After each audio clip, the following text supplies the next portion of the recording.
This conference will now be recorded.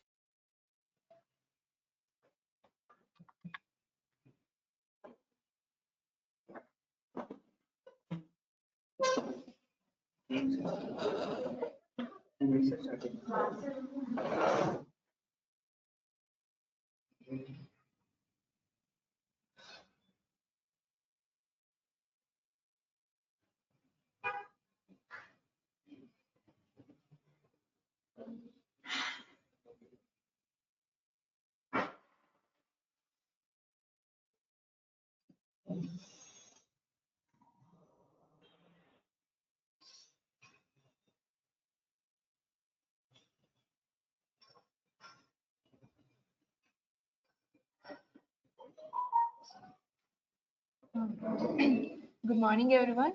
Today the topic of discussion is enteric fever.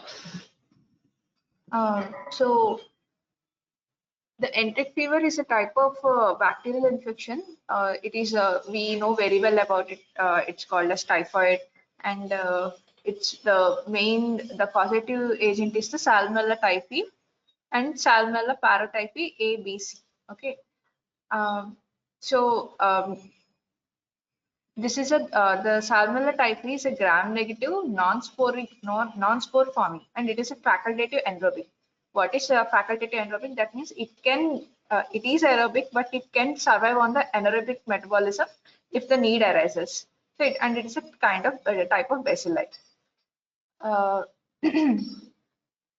So actually, the typhoid fever initially now it was being called as enteric fever, but initially it was called as typhoid fever because of its clinical similarity with typhus fever. That is the main the fever and abdominal pain both have the same complaints. So that's why it was named as typhoid fever. Coming to the modes of transmission. Unlike many diseases, bacteria and virus, there are no known hosts for this organism. And you all know that the food and water, contaminated food and water is the main reason, it's the main mode of transmission. So it results from the fecal contamination. Okay. And the specialty of the typhoid enteric fever is that many patients remain asymptomatic and they become carriers. That means they have the ability to transmit this organism to many people through their secretions. But they themselves are asymptomatic, so they don't know that they are carriers. So that is one of the specialty of this disease. And even healthcare workers, when they are exposed to the infected specimens, they can be susceptible to the infection. So this is a picture from Harrison. So these are the areas where the incidence of typhoid is enteric fever is very high, and it is slowly disappearing from other countries. Okay, only the Southeast Asia is it is more favorable for the growth of the organism. What the risk factors are: contaminated water and rice, uh, street vendors, food, raw vegetables and fruits, so, lack of hand washing and toilet access, and a prior H. pylori infection is also makes the uh, patient susceptible to the infection. Why? Because the Helicobacter pylori infection, when the when the host becomes infected by this H. pylori, it decreases the pH of the stomach. Okay, that's how the H. pylori survives. It forms urease, which decreases the acidic environment of the stomach, and therefore it promotes the growth of the bacteria. The same thing applies to the Salmonella typhi. It uh, it uh, uh, it can survive due to the achlorohydria maintained by the H. pylori infection. Coming to the pathogenesis, the infection starts with the ingestion of the contaminated organism, and see the conditions that decrease stomach acidity. That's the H. pylori infection or use of PPI, that is proton pump inhibitors. We routinely prescribe Pantop and Rantac, right? So they also increase the susceptibility to this infection. And any conditions that decrease intestinal integrity, they also increase the susceptibility, because the bacteria escapes through the intestinal cells, So the integrity should be good in order to fight the organism. Okay, and after the infection, after the ingestion, they reach the small intestine and they penetrate the mucosal layer. So we have mucus, submucosa, serosa, and epithelial layer, right? So in that they penetrate the mucosal layer, and after the mucosal layer is penetrated, they traverse in the intestinal layer through the phagocytic microfold cells that reside in the Peyer's patches. We know, right, the Peyer's patches in the intestine. So they are the lymphoid follicles where the lymphoid cells aggregate and form the patches in the small intestine. So when mucosal layer is the uppermost layer, that means inside the intestine, that's the first layer the organism comes into contact. Okay, then we have submucosa, then we have other serosa, and later epithelial. So when they penetrate the mucosa and they traverse in the submucosal layer, that is the intestinal layer, okay, through the phagocytic cells. So what are these phagocytic cells? They are the macrophages. Okay, bacteria mediated endocytosis happens and they become phagocytosed by macrophages. And actually macrophages, they uh, they are a part of the reticuloendothelial system, but and they help in get rid of the organism, right, because they are the part of the immune system. But when they are ingested by the macrophages, the bacteria, they have become adapted to survive in the macrophages. Okay, and they survive in the antimicrobial environment by sensing the environmental signal. Okay, so they adapt to the environment. The signals will the surrounding environment will be there, right? That means the surrounding environment for the bacteria is the macrophage. So they are residing in the macrophage, right, after being phagocytosed. So they sense the signals, the environmental signals, and this triggers the alteration in the regulatory system. That means they adapt to the environment by producing the necessary proteins and signals required to survive in that hostile environment. Okay, that's what helps them survive. So see, the Salmonella typhi passes through and between the epithelial cell lining the ileocecal area. So here, and there will be intraluminal multiplication, and after that they are engulfed by the macrophage. Okay, from here the mononuclear cell response happens after. By this mononuclear cell response, the macrophages are activated and they come and phagocytose the bacteria. After that, intracellular multiplication continues in the cells of reticuloendothelial system. So after they are engulfed by the macrophage, rather than being dying, rather than being destroyed, they go on multiplying intracellularly, just like tuberculosis. So that is also an intracellular organism, right? So there will be intracellular multiplication, and slowly they migrate from the intestine to other areas. Okay, and here through the reticuloendothelial system. So the macrophages are the cells of RE system, that is reticuloendothelial system. So they migrate from the intestine to other like spleen, liver, lymph nodes, etc. And there hyperplastic changes in mesenteric lymphoid tissue happens.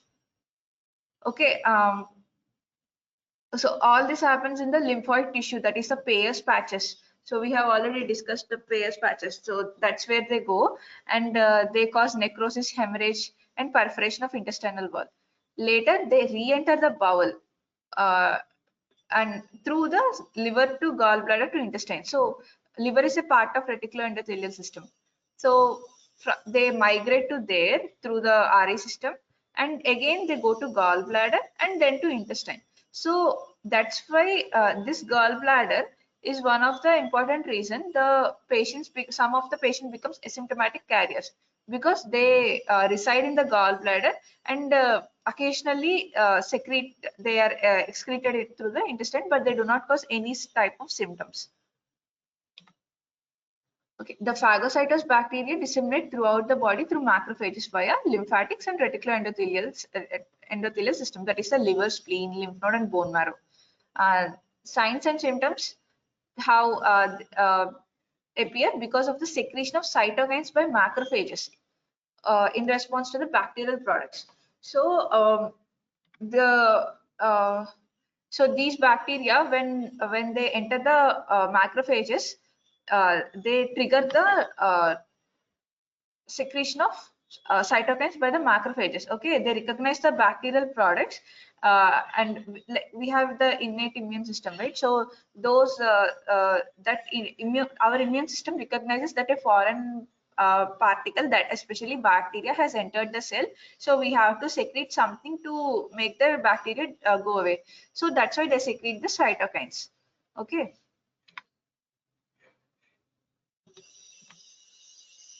So this is the diagram which will explain clearly. So first the Salmonella typhi is here, and this is the Peyer's patch. Okay, they migrate to the lymphatic system, lymph nodes, or else the lymphoid cells, to be exact.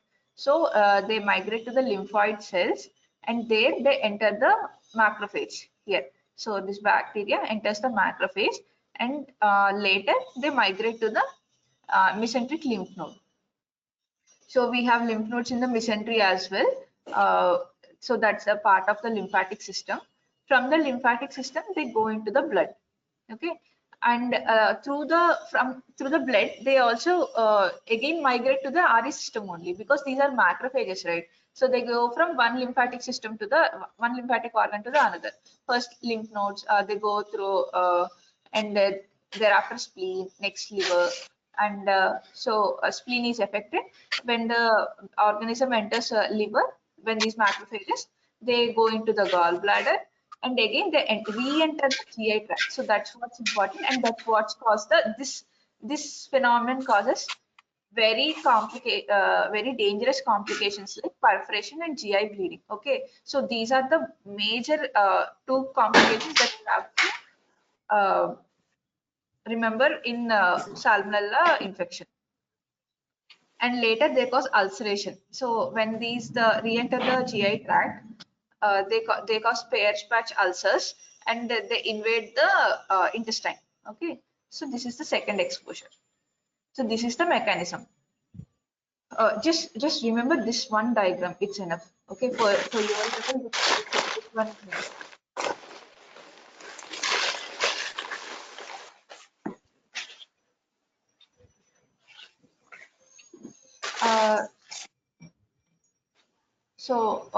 What happens is the Salmonella typhi enters the intestine. They are ingested by, they go to the Peyer's patch. They are ingested by the macrophage. They go to mesenteric lymph nodes. They'll go to lymph nodes. The lymph nodes present in the intestine, mesenteric lymph nodes in the small intestine. So from there they go into the blood, because macrophages go, they travel in the blood, but they are affiliated to the other RE lymphoid those are the spleen. From the liver, they go into the gallbladder. This is the retrograde infection, and to the gallbladder, from the gallbladder to the Peyer's patch, where they form the ulcer. They cause complications. So this is the same ingestion of contaminated food and water, invade the small intestine, enter the bloodstream, carried by the macrophages, liver, spleen, bone marrow, multiply and re-enter. Okay, and this bacteria, they invade the gallbladder, biliary system, and the lymphatic tissue of bowel, and that's where they multiply. Okay, then they pass to the intestinal tract. After attacking all the system and everything, they enter into the intestinal tract. So, what are the clinical course? What's the features of the main two features of typhoid or enteric fever is the fever and abdominal pain. Uh, Whereas fever is present in 70% of the cases, abdominal pain is much more less, like less than 40 to 50%. That's it. So abdominal pain is not a requisite for the diagnosis. Fever, it's almost present in 70 to 80%, and the incubation period is 10 to 14 days. Okay. Other clinical features are, first we'll concentrate on the GI symptoms. Some patients will present only with anorexia, mild abdominal pain, nausea, vomiting, diarrhea, constipation, like acute gastroenteritis. So we get fever, abdominal pain, vomiting, diarrhea, and gastroenteritis, right? So those symptoms may be present. We will suspect initially we can it as a viral gastroenteritis and we may mistake it for that. Uh, but other than that, manifestations are headache, chills, cough, sweating, myalgia, malaise, and arthralgia.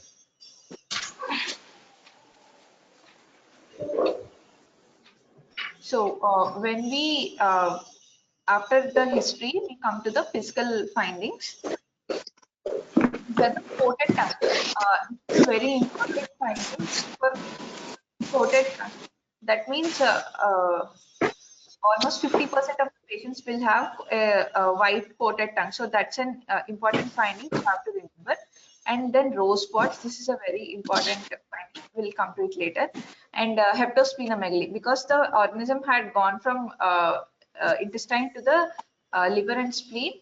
Hepatosplenomegaly will be seen. Abdominal tenderness, epistaxis, because relative bradycardia. So we know relative bradycardia. So what is it? There will not be an appropriate rise in the pulse with the temperature. So for every 1 degree Fahrenheit of rise in temperature, almost 10 to 15 beats increase in the pulse. So, but in the not when there is bradycardia, like in fever, it's not that. But the bradycardia is relative to the fever. That means we do not see the expected rise in the pulse. So that's what it is. That means if we have a fever of 101, like high grade fever, the normal pulse we see in a patient, that is a 70 pulse rate will be there. So from 99, 100, 101, okay, we expect an average of 30 increase in the heart rate. So the heart rate should be 100 if we have a fever of 101 degree Fahrenheit. But in the enteric fever patients, the pulse will be 80 to 90. That's it. So that's called as relative bradycardia. And rose spots. What are rose spots? These are a bit challenging for us to observe in a melanin-rich patients. They're seen in very, but we have to examine the pale, salmon color, and they are evident at the end of the first week in 30% of the patients. They spontaneously resolve within 2 to 5 weeks. We can culture the bacteria even from the stool.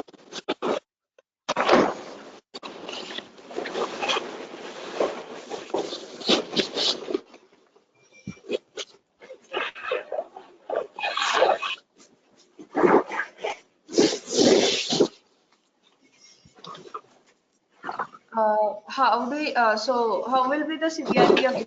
We have a wide range of spectrum from symptomatic to very severe death in the disease.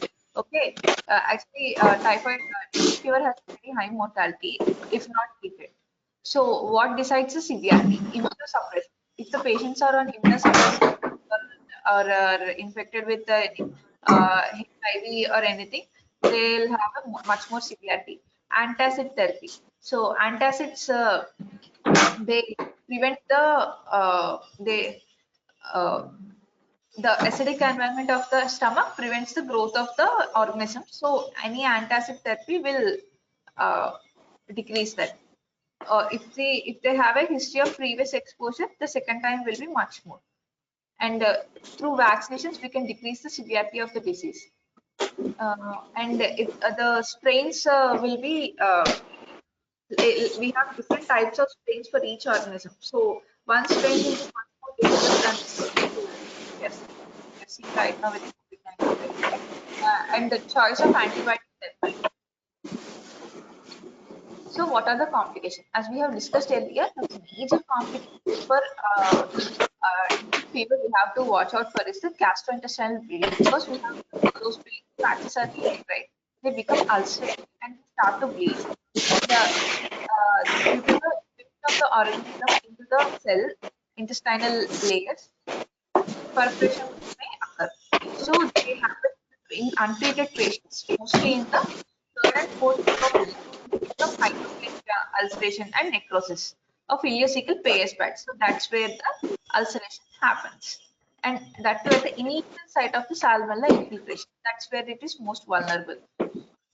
So this is the um, invasion. This the Peyer's patch gets invaded and common ulcer.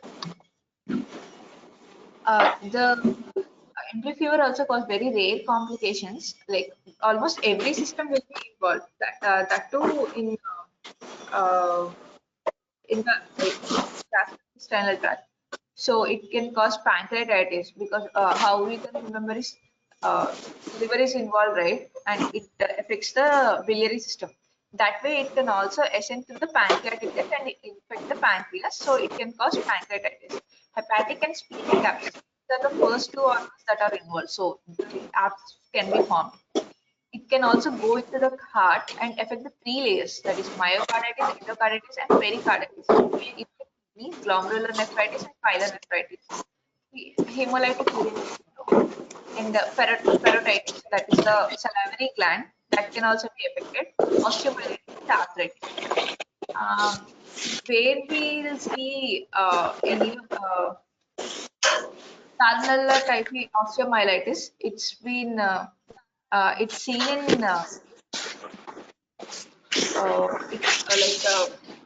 it's most commonly seen in sickle cell anemia patients.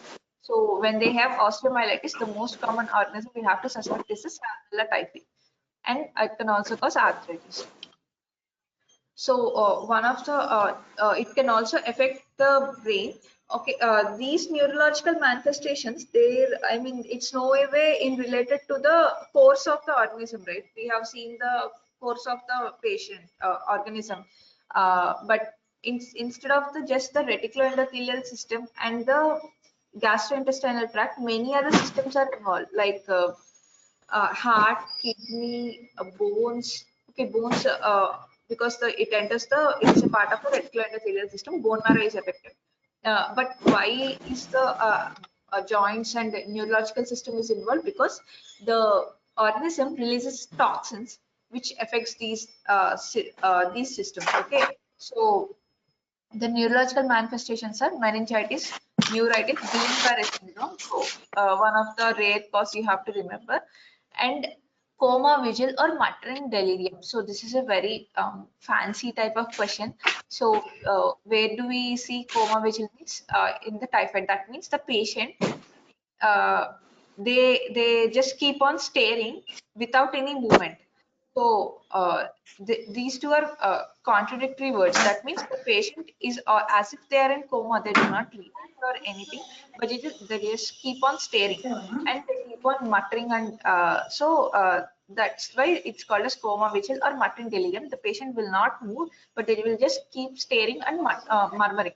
So that's why these names are kept. The main important feature of salmonella infection carriers. 10% of the untreated patients excrete bacilli in the feces for up to 3 months. Some of 1 to 4% develop. Someone's mic has been turned on from the it's causing disturbance.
More common among women, biliary abnormalities, gastric malignancies, and bladder infections. So, cystosoma hematobium, it act as a, they both act as a, synergic force, and they infect the.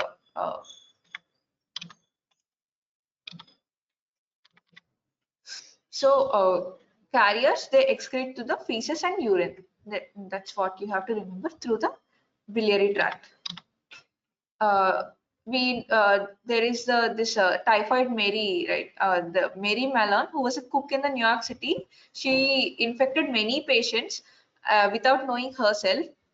So since she was a cook, she had easy access to the food and water which the patients will consume.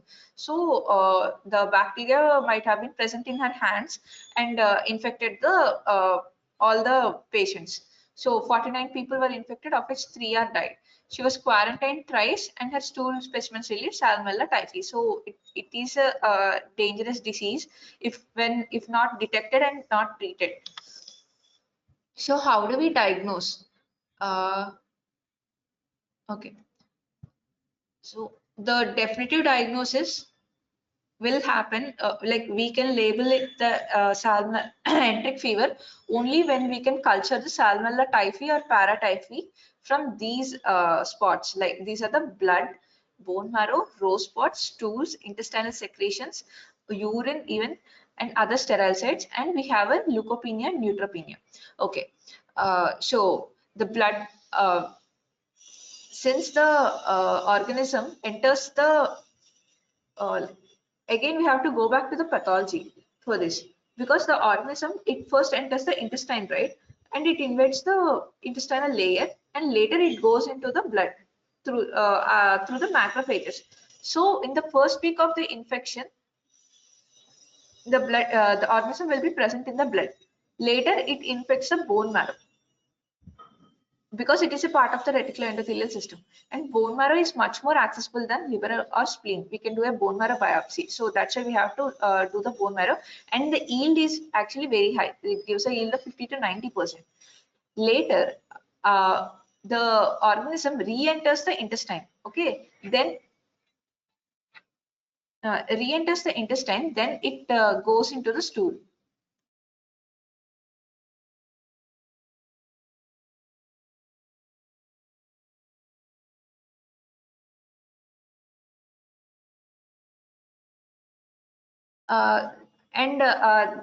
That's when we can isolate the organism from the stools in the third week, because that's when it re-enters.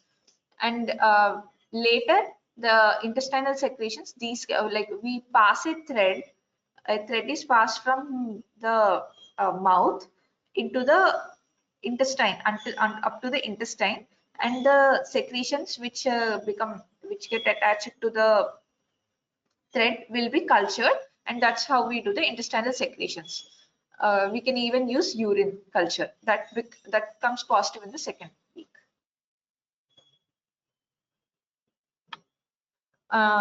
WIDAL test, it is a serological test based on the principle in which the antibodies react and agglutinate with the antigens. We all know the antigens rise at the end of the first week, so the WIDAL test becomes positive at the end of the first week and then gradually rises in the second, third and fourth and then decline.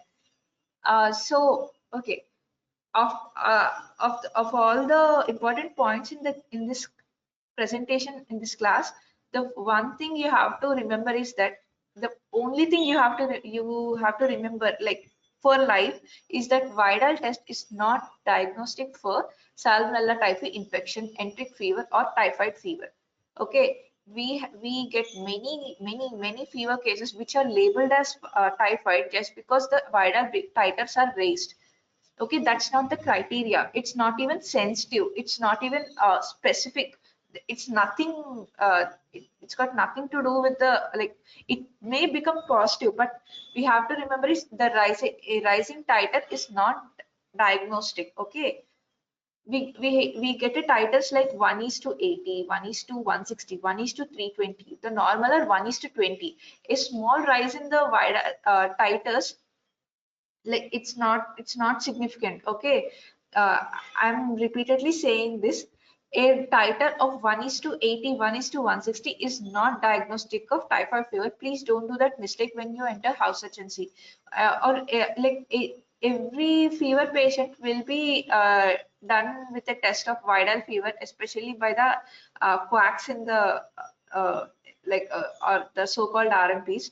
So please ignore it. Like, only like the correct way to read the test is you have to have a rising titer when it is separated by more than 3 days. Okay, initially when you have done the test, it is 1:80. There's nothing wrong in doing the test. Okay, you can get it, but you have to correctly read it. Or so in the first time you have done it, it is 1:80. Later, after you repeat the test in 4 or 5 days, if the titer has become 1:160, then you have to become suspicious of the typhoid fever, and you have to take into the account other symptoms of the enteric fever. Okay, like fever, abdominal pain, anorexia, nausea, vomiting, headache, fever, myalgia.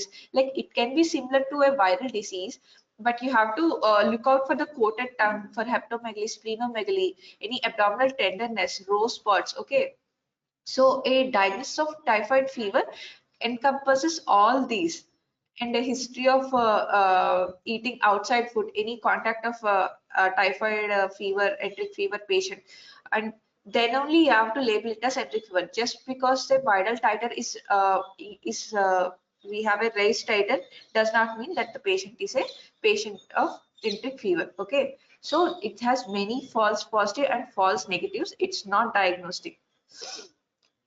And a possibility for enteric fever diagnosis with viral is a titer of 1:320. That too, it can be like, it can be a bit value, but not that much.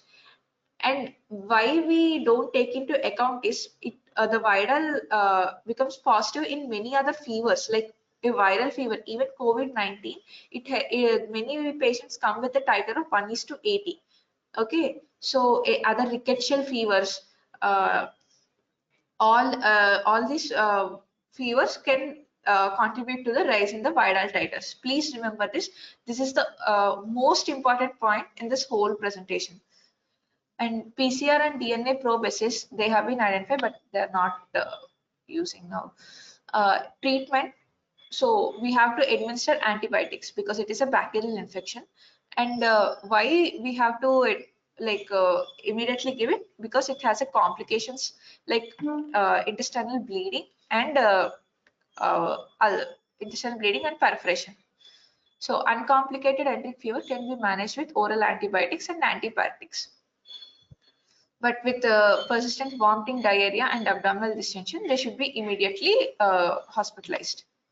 So, what are the antibiotics which we have to use are First, we give an empirical therapy. So empirical means we the when we don't know exactly the diagnosis, but we are suspecting, we give an blanket treatment for every organism. Okay, so we give ceftriaxone and azithromycin. These two combination are used. Ceftriaxone 1 to 2 grams per day and 1 gram per day azithromycin. So duration depends on the severity of the fever. If there is a like fully susceptible, actually ciprofloxacin. Uh, Fluoroquinolones are the first drug of choice. Next is the penicillin. Okay, these are when we know that the organism is susceptible. But if it is a multi-drug resistant, we give ceftriaxone. That's why in the blanket therapy we prescribe ceftriaxone and azithromycin. And we have an nalidixic acid resistant. That's for that also ceftriaxone and azithromycin. So just remember ceftriaxone and azithromycin, a third generation cephalosporin and azithromycin. That is a macrolide. So these two are the important treatment like we give for the patients. Role of glucocorticoids, they decrease the lower mortality rate, but if the patient is only having complications. So how do we treat the carriers? So we give them 4 to 6 weeks of appropriate antibiotics like oral trimethoprim, sulfamethoxazole, amoxicillin, ciprofloxacin, or norfloxacin. So the fluoroquinolones like ciprofloxacin is enough. And in such as anatomic anomalies, we have already seen that the biliary abnormality patients have a much higher rate of becoming the carriers. So so for them, surgical correction should be done. That is cholecystectomy or the correction of the anomaly like that. For the prophylaxis, two vaccines are available. TY21A, it is an oral live attenuated vaccine given on 1, 3, 5, and 7 days along with a booster dose every 5 years. So this is how it is.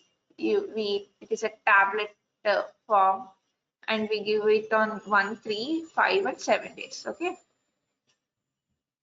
And next is the which we give in for children.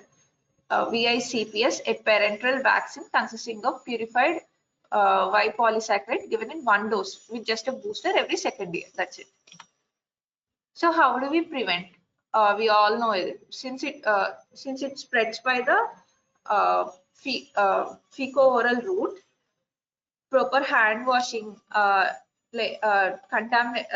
contaminated food and water. We have to drink untreated. We have to avoid drinking untreated water, raw vegetables, and proper sewage disposal. Thank you.